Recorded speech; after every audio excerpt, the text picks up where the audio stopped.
Good morning, everybody, and welcome to the U.S. Center.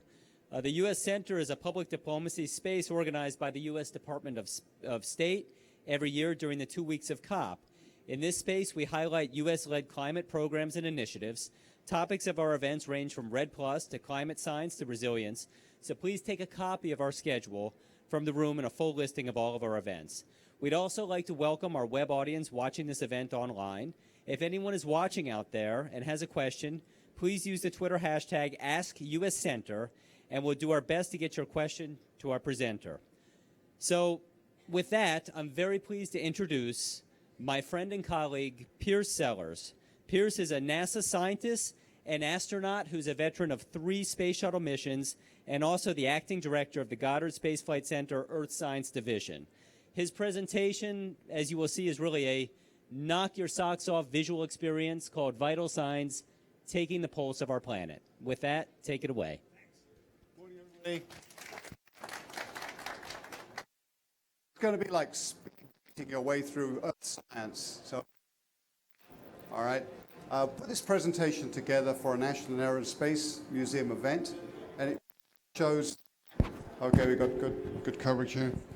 Really, we're showing the breadth of measurements that we can now take from space and the advances we've made in the last 15, 20 years in being able to do it.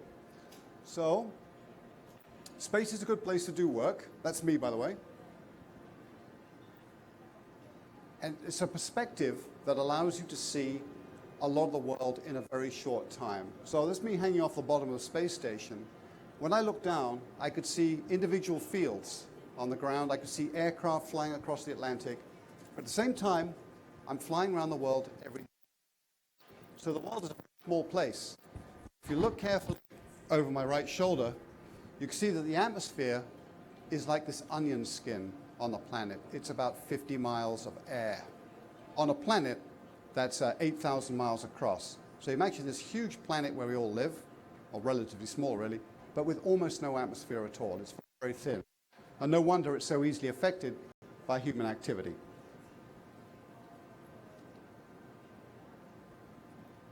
Aha. Okay, so coming in from space, what do we know? All this visualization is based on data. They're not cartoons. So this is data from our space observers. They're looking at the sun. Solar particles are being braked around the Earth due to the magnetic field strength of the Earth's core. That protects us from the lethal, radiation from the sun and strong particles. When we come down further, we have the atmospheric circulation. Again, this is based on data. This is not made up. This is based on satellite data, a different set of satellites, as I'll show you. And coming deeper still, we're looking at the ocean currents, again based on satellite data. Here we go. Everything. And my friend, I'm going to hold this up. Pierce, let's just try using this one instead. Yeah, I think it's busted. Should I do something? No. Testing. We're good. We're good. Okay, there's the ocean currents. And with modelization, you can get further deep into the oceans. So a huge range of observations available to us. So what's new and interesting? At the same time we've learned how to observe the world from space, we're changing the world. It's almost a race against ourselves to understand the world as rapidly as we're changing it. These are data from the new NOAA satellite, NPP, night lights. If you're clever, you can figure out where you are. Well, no prizes for guessing where you are here. But you can figure out where all the people are and sort of what they're doing. This is actually a very good index of industrial output and population density across the world. So how do we do this? Right now we have 17 or 18 satellites constantly at work around the world, flying around in a range of orbits, and all doing rather different things. There's one set called the A-Train. Here they go. They'll come up, led by OCO, Aqua, Calypso. These satellites all truck along one behind the other like wagons on a railway line. And they take observations of the same spot, one after the other, a few minutes apart. And that way we can use each satellite data set to correct the other data.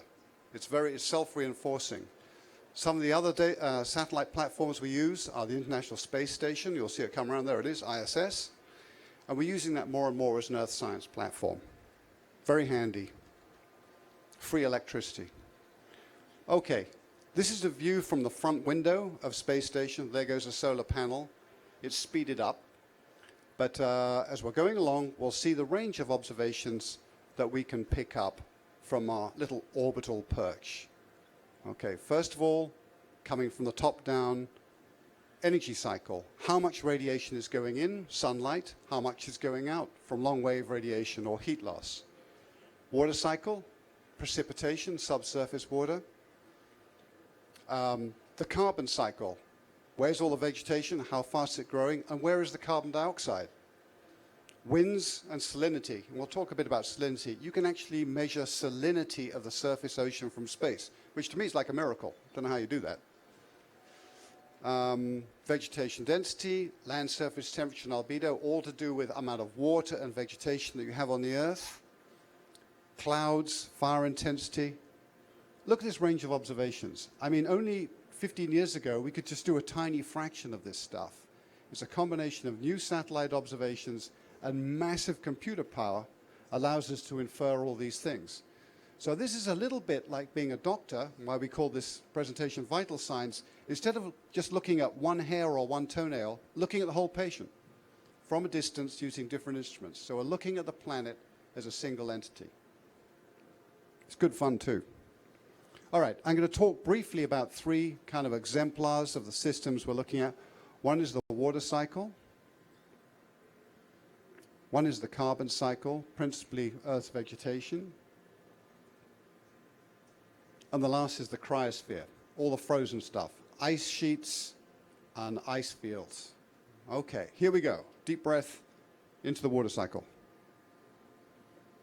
So water gets moved around. It's a huge balancer of the energy that comes into the Earth. If it wasn't for the oceans and transport through the atmosphere, the equator would be boiling hot and the poles would be much, much colder than they are. So water is the one way to move energy around the planet in the atmosphere and in the oceans. Here's a satellite picture as a composite of many satellite images showing sea surface temperature as measured from space. So if you look at that carefully, you can see the equatorial currents. You can see diversion of currents around the bottoms of the southern continents. You can see the Gulf Stream wriggling its way up there, up along the coast of the Americas. So this is a very exact measurement all the time, everywhere, of sea surface temperature. So we've been doing this, though, for about 20 years. But this we haven't been doing till only 2 years ago. This is sea surface salinity. We're measuring saltiness of the ocean very precisely from space using microwave. Now look at this. Look at where the Amazon's coming out. You can see a tongue of fresh water spilling into the Atlantic. Note how the Atlantic, in general, is saltier than the Pacific, and that's because it's raining like heck over there, and it isn't so much in the Atlantic. Look at the fresh water coming off the ice when it melts, and into the Southern Ocean and into the Arctic. And the Mediterranean, well, you knew it was salty, and now here's the proof. The point is, until 2011, we didn't know how salty the oceans were in a general sense. We only had the occasional ship going out there, taking a measurement and phoning home. That was it, little spots here and there. Now we can see the whole thing, the whole picture. Now, saltiness of the ocean and the temperature of the ocean is what drives circulation. You need to know how hot the water is, you need to know how salty it is, and that in the wind fields allows you to calculate the ocean circulation. And we do. And this is a computer model showing the Atlantic conveyor belt. You've probably heard about that. The surface circulation, which goes all the way around the planet. It's very complicated. Water is being diverted from the poles, around the continents, up the great ocean basins, and back again. So we can model this and visualize it. And these models are corrected, held in place, and validated using those satellite data I was showing you. Okay, the other way that water moves around is water vapor. And these are retrievals from satellite data combined with a computer model showing you how the water vapor is transported around the planet. You can see there a depression moving up the coast, Baja California down there. Great swells of this stuff across the Pacific. Very complicated. And that's how energy, half of the energy gets from the equator to the poles is through the atmosphere. And the other half goes in the oceans. Okay, so we love precipitation. It's the most difficult thing to model, to predict, because it comes at the end of a whole lot of other calculations of the Earth's dynamic motions, energy transport, all kinds of things. And out at the end of all these calculations comes precipitation. So we need to know more. And this is a recent Japanese NASA mission called GPM, Global Precipitation Mission, which has got two big instruments on it. It's got a radiometer, which kind of looks at the broad field of water in the atmosphere, and it has a radar that can actually look into the clouds and see precipitation as it's falling. So one's like a CAT scan, and the other's like an X-ray. And here we're going to show you how it works. So GPM, which was launched, earlier this year, not that long ago, it whips around the world like this and takes its own little stripe of data, but it's part of a constellation of precipitation satellites, from all our partners around the world. It's a completely international effort. And between us all, we see a spot on the world every 3 hours and measure the precip. And so we're able to see how much rainfall there is. Now, those of you who are in the DC area during March 17th, St. Patty's Day, saw this snowstorm. And this is the new unique feature of GPM, is it can see the difference between ice and liquid water in the atmosphere and when it's actually falling. So here's the data on that snowstorm day. So you can see the sort of warm colors are precipitation, just wet stuff, water, liquid water, and the blue and purple stuff, the cold colors, are ice and snow. So you can see sort of over the Atlantic there, you've got only ice and snow at high altitude, but over here, it's falling as snow and hitting the surface. So all of this seen from orbit with great accuracy. It helps us improve our models. It helps us improve weather prediction, all kinds of benefits. So what is all this stuff good for, particularly GPM? Multiple applications. Floods, you need to know about that. Droughts, persistent droughts going to be a problem, we think, in the climate world. Landslides, and alternating drought sort of rainfall excess patterns around the US and elsewhere. Okay, onto the biosphere. Change gears. Now we're looking at chlorophyll around the world. And these are images of chlorophyll in the oceans and also on the continents. Now, if you look carefully, you can see these sort of variations, and that's the annual wave, and I think the next picture shows it better. Here we go. This is the annual wave of green stuff as it goes up and down the planet with the seasons. So it's like the heartbeat of the biosphere as you're looking. So every year, we get this green wave, goes up the northern continents, and then flows back down again in the fall. So from this stuff, from these data, we can calculate photosynthetic rates, and net primary productivity, and carbon uptake, all from your living room. How does carbon get back to the atmosphere? Well, from natural systems, it comes back through mainly forest fires and burning, volcanoes, and us, our industry, and transportation. Those are the big providers of CO2 flowing back to the atmosphere. And of course, we're putting more back in than we're getting out. But what is interesting, out of every 100% of CO2 that we humans put into the atmosphere, about half of that gets returned back to the surface and locked up either in the forests or dissolved in the oceans. So CO2 is only increasing in the atmosphere half as quickly as it should do without the oceans and the forests actually working for us. So that's a significant thing to remember. This fraction, we've got to keep an eye on it and make sure it doesn't change. Okay, so a little bit more about dynamics. I was telling you about that green wave of the forests greening up in the winter, in the summer, and falling back in the summer. And because of that, in the summer, when the forests in the northern hemisphere are sucking down CO2, you get a minimum. And in the winter, when they sort of burp it all out again with respiration, you get a maximum. And of course, it's increasing over time because of anthropogenic activity. Industry is continuously putting more CO2 into the atmosphere. And here's an atmospheric measurement of CO2, so you can see the variations in CO2 concentration around the planet at the same time. But this is a very interesting picture. You want to keep your eye on it. You can see how since 2000, you know, in the 370s, we bust through 400 parts per million quite recently and headed up.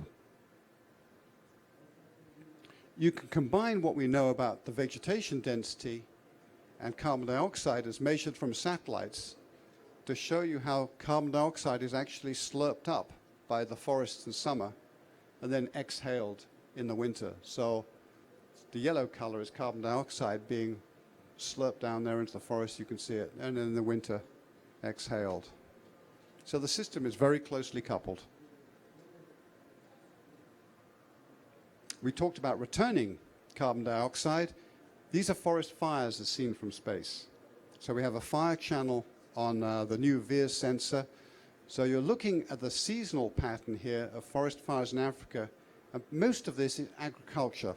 You know, people are clearing their fields, they're burning the trash at the end of the growing season. And that's why you get this seasonal oscillation. And the same is true for South America, Asia, everywhere. It's a very strong seasonal pattern. Other changes we can see, here's Las Vegas, expanding like crazy over time, all the casinos and golf courses, everyone having a good time. Meanwhile, Lake Mead over there is going down a bit as the water use increases for the growing city. Other things we can see from space. This is Mountaintop Mining in West Virginia, and you can see the expansion of it over time.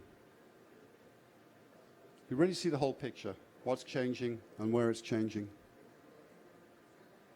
Saudi Arabia, 1987. Drilling for water. The expansion of irrigated areas and also the drawdown of water in the aquifers over time. So it's a very dramatic increase. Okay, on to the last topic. We're going to talk about ice. This is measured temperatures. This is not from satellite data. We didn't have one in 1930. This is measured surface temperatures over time, over the last century. And you see how it gets warmer and warmer. And there's another pattern that will pop out of you as we come up to the present day. And there it is. It's not just getting warmer generally. It's getting 2.5 times warmer than the average up in the Arctic. And that's because of the sea ice albedo feedback, which is a complicated way of saying every time I melt a nice white piece of ice, I'm exposing black seawater, which absorbs more sun, which then melts a bit more ice. So it's a positive feedback effect. And that's why the polar region is warming 2.5 times as fast as the rest of the planet, with some consequences. Okay, now for satellite data. Arctic sea ice area. We've had satellites looking at this since 1979. So it started out, the minimum at the end of summer was about 7 million square kilometers back in the early 80s. It's been steadily declining since then. And you can see the image of the sea ice extent in the background. And then the little yellow line. And now we see a really dramatic drop in 2007, a bit of a recovery, and then another drop. So this whole area, the sea ice Arctic minimum, is decreasing very rapidly. It's about, the coverage is about half of what it was even 30 years ago. So if you're fit and young and healthy, and some of you are, you should be able to kayak over the North Pole in summer in the next, I don't know, before the end of the century anyway. It's actually happening quicker than we thought. It's a complicated system. It's not just the warmth of the water. There's a lot going on. The Arctic sort of ocean is almost organic, like a living organism. Here you can see the sea ice data and extent. These are observations, not models, from our satellite. And you can see how the winds and the currents are pushing this stuff around. So it's very complicated. It's not just the warming of the water. There's changes in air currents and everything else. And another picture, you'll see how the winds actually push the ice around all over the place. The winds here are from a model simulation held together with satellite data. And what you're seeing is the sea ice is from the satellite data. But you can see how the wind pushes the stuff over to the Eurasian side of the map.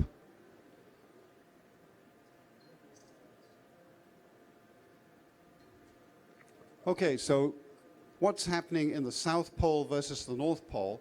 The South Pole, the changes are more gradual and they're a little more complicated, whereas in the North we're seeing, pretty much uniform melting. Why the difference? Well, it's quite simple. The North Pole is an ocean surrounded by continents, and the South Pole is a continent surrounded by an ocean. So it's completely different dynamics going on. And you would expect to see different things happening, and they are. We see actually some more accumulation of sea ice in some parts of Antarctica because of the changes in the wind field down there. And we can keep track of that using radar. So satellite radar allows us to calculate the velocity of the glaciers, and we know how fast they're going, and we can see how quickly the ice is being dumped into the ocean. And particularly in the north, in Greenland and places in the north, we're seeing the glaciers accelerate. And that's because as the ice melts, the water trickles down and it gets between the rock and the ice, and that acts like a lubricant and speeds up the glacier, and whoosh, off it goes into the water, which is a beautiful animation. This took me all night to make this. Not really. Another way that we can tell how quickly the ice is changing and water is using a new system called GRACE. This is a pair of satellites that were put together by NASA and the Germans. And the way it works is these two satellites chase each other around the world. And when one of them goes over something dense, it accelerates away from the other one. And we measure the distance using a radio beam. And the accuracy of that measurement is to within 1/100th of a human hair. We can tell the separation. And by doing that measurement constantly and a whole lot of math, we can actually weigh the surface of the Earth. So we can weigh the amount of mass of ice on Greenland using this technique by the change in gravity as sensed by these satellites. And here's what we're seeing. We're seeing that the Greenland Ice Cap is decreasing as the ice falls into the ocean. It comes up a little bit in the winter when it snows on the top, and then goes down in the summer, but it never recovers as much. So over the period of measurement, 2003 to now, we've lost about 1,200 gigatons of ice. Now a gigaton, as I was explaining to the students here earlier, a gigaton of ice is 1 cubic kilometer of ice. Exactly, almost by definition. So 1,200 gigatons of ice have fallen off Greenland into the oceans. And we intend to keep an eye on that stuff using satellites. We first sent up a satellite called ISAT-1 a few years ago. It only lasted 3 years, but it used a laser, a LiDAR, to measure the distance, and so it could tell us how much ice there was, particularly at sea, sticking up above the surface of the water. That satellite unfortunately died, so until we can build our new one, we're relying on aircraft using lasers to measure ice around the planet. And this is Operation Icebridge. We've got some brave people flying at low level here in an aircraft, scanning the ice surface with lasers all around Greenland and Antarctica and other parts of the world. They were just in Alaska and at the North Pole. So this is a constant effort that NASA's been doing to try and keep an eye on the changing ice sheets. And coming up, hopefully in 2017, we'll be launching IceSat-2 that's got 6 beams on its laser system, so it can measure the speed as well as the height of ice around the world, the velocity very accurately. And we'll have a much better, more accurate picture of where things are changing. So fingers crossed, 2017, that'll be launching. So a little bit of science. What do we know? If we look at the total measurement estimates of ice loss, they're kind of from different techniques, one from gravity, one from laser altimetry, one from input-output models. All these measurements are beginning to converge, and we're seeing that globally, the loss is in excess of 200 gigatons of ice, that's each one a cubic kilometer, per year from the ice sheets into the oceans. At the same time, the ocean is getting warmer, and you've got thermal expansion, so the ocean's getting kind of fatter as it warms up, and you're dumping land ice into it. So between the two, no surprise that sea level is rising. And this is the facts, this is measurement, this is not made up, this is direct measurement from satellite altimeters showing how the ocean has, how the oceans have risen, sea level rise, over the last 20 years. And this is about 3 inches over the period of record, about 3 inches from 1993 to now, which is a lot, but not as much as what we think is going to happen. We've seen an acceleration in sea level rise, and the models indicate that it'll accelerate further as more of the ice mass that's on the land falls into the ocean. So we're looking at sea level rise, something of the order of a couple of feet, or 60 centimeters to a meter, or maybe more, before the end of the century, which is pretty significant. Has implications for places like Miami, which I visited the other day, where already they have seawater coming up through the drains and flooding the city from behind the barriers. So to engineer your way out of changes of this kind is going to be expensive. So people love to go and study the ice fields. This is from a friend of mine who worked down there, and he said every time they took some measurements, the locals would come up and figure out, see what was going on. A couple of penguins like to observe humans working on the cryosphere. All right, so I'm going to wrap up now, try and pull this all together. How do we understand all these observations as a single system? And the only way you can do it really is stick it in a huge computer model. And we have one at NASA Goddard. This is GEOS 5. This is a model. This is a computer model, but very high resolution. So even individual clouds are simulated. And you can see every detail of atmospheric motion, changes in the biosphere, all of that stuff is faithfully reproduced. This is a little toy world that's very, very realistic and is very informative about how the planet works. To give you one example, these models are incredibly useful for just weather prediction. This is Sandy, and if you watch carefully, you'll see that Sandy was going to wander off into the North Atlantic and then turn left very sharply and hit New Jersey. Poor Governor Christie. But he had the benefit, and all the residents of New Jersey, of knowing this storm was going to go and hit them 72 hours ahead with very high accuracy, the place and the hurricane strength. And what's just as important is all these people living down in the Carolinas and Georgia also knew that it wasn't going to hit them, and they did not have to evacuate. So in terms of efficient use of your resources, weather models are incredibly useful. And I think climate models are going to, which are based on the same physics, are going to be just as useful. So I'm just showing this. This is a picture of what we think the world will look like by 2100. No, not really. This is a picture of the sun doing a coronal mass ejection. And for a while, we thought the changes in the solar output were a very significant driver of climate. Well, we've also been observing the sun from satellites outside the atmosphere for 30 years, and we know that's not the case. There have been changes, but not nearly enough to explain the changes in climate. So we declare the sun not guilty for climate change. So this is about the most expensive graph ever made. I'm not going to put a price on it, but it was thousands of scientists working in IPCC put this together. And I think it summarizes all of what we know about climate modeling on one piece of paper. So this is the cumulative amount of coal, oil, gas that we've burned on the bottom axis.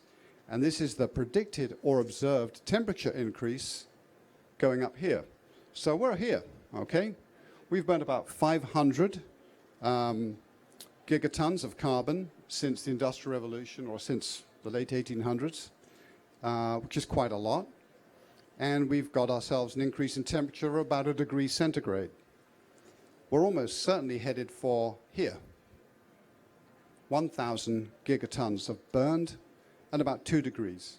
It'll take actually a significant effort by everybody on the planet to stop us going through 3 degrees. But I think that this chart shows that there's just a straight line relationship. All the models collapse to this straight line relationship between how much you burn and how much temperature increase you get. I don't think any of us want to end up at 4 degrees plus centigrade, because that will be a planet that we don't really understand right now. It's beyond our models to accurately predict what that would look like. But it would be quite different from now.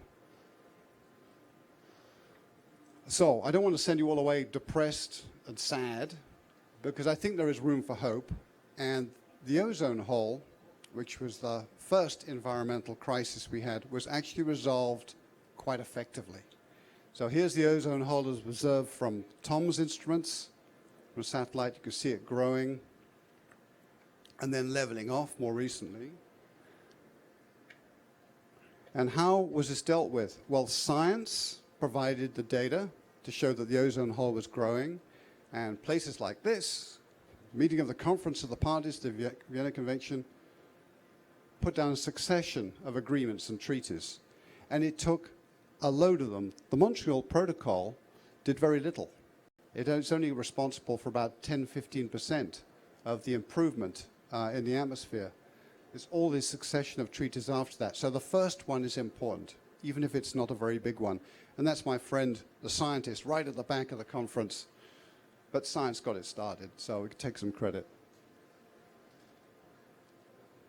So what did all these agreements about ozone and cutting down on chlorofluorocarbons do? Well, we can say with a model what the world would have looked like, projected.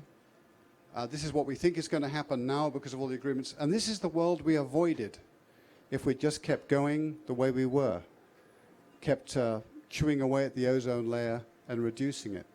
And you can see as time goes on, in about 50 years, we got very little ozone in the atmosphere, and life is bad on the surface. It's killing all kinds of life forms. It's pretty lethal to people like us. We avoided that. So global action was taken, and this is what we have, and that's what we avoided. So it can be done. So be hopeful.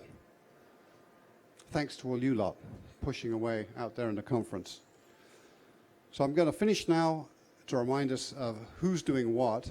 This is a picture taken by one of my former colleagues, Christmas 1968. Apollo 8, first time a crew of 3 people went to the backside of the moon, looking back on Earth. And at that time, 1968, there were 3 billion people.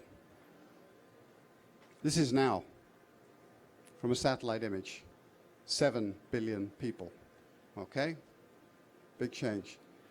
But every person that arrives on this planet brings not only needs, but they also bring their own inspiration, their creativity, and their own genius to help towards a solution.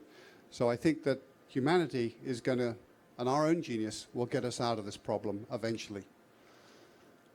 And I'll finish with that, because it's this group that's going to basically save the environment for the future. Thanks very much for your attention.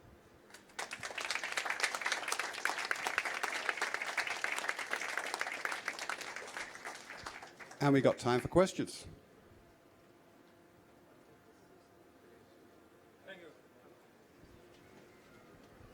Thank you. Extremely interesting. I'm Andrej Krajnc from Slovenia. My question is, how do you distinguish between rain, wet precipitation, and ice or snow from the, I think it was radar on the satellite, right? Yeah. That you could distinguish. How do you do that? By dual polarization or something? Yeah, it's polarization. That's how you tell.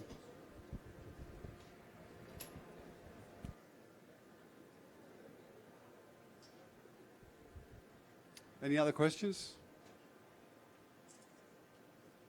Just blown away by the visuals.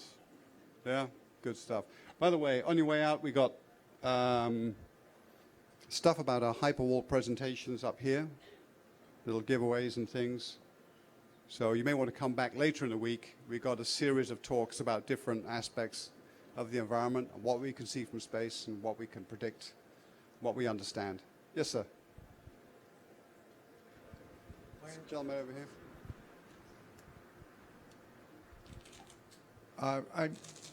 A very, very interesting presentation. As I understand it, the NOAA satellite models, the NOAA satellite temperature data tend to be at the lower end of the model projections. Is that right? Actually, I'll ask my colleague from NOAA right here. Excellent. I have no idea why. It's true. I think for the assessment in AR4, that was true. That the GFDL model was at the lower end. So was GISS. So were a number of ones. Oh, satellite data. I'm sorry. I thought you said model data. Yell it, and I'll repeat it. As I understand it, looking at the data from the NOAA satellites as produced by the folks at University of Alabama at Huntsville, their trend is lower than the surface data trends and the model trends.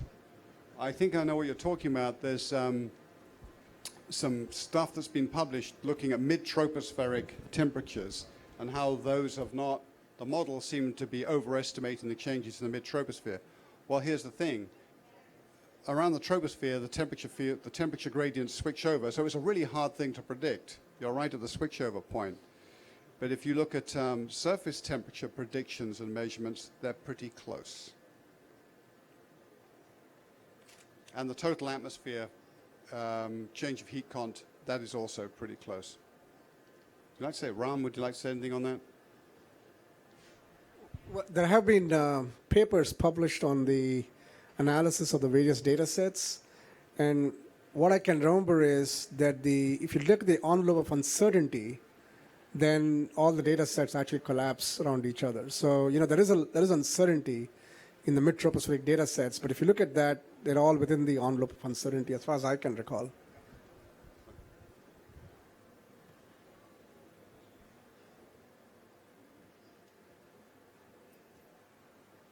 Anybody else for anything else? Our replies are free. There is no charge. Okay, I think we're done for this one. Thanks very much.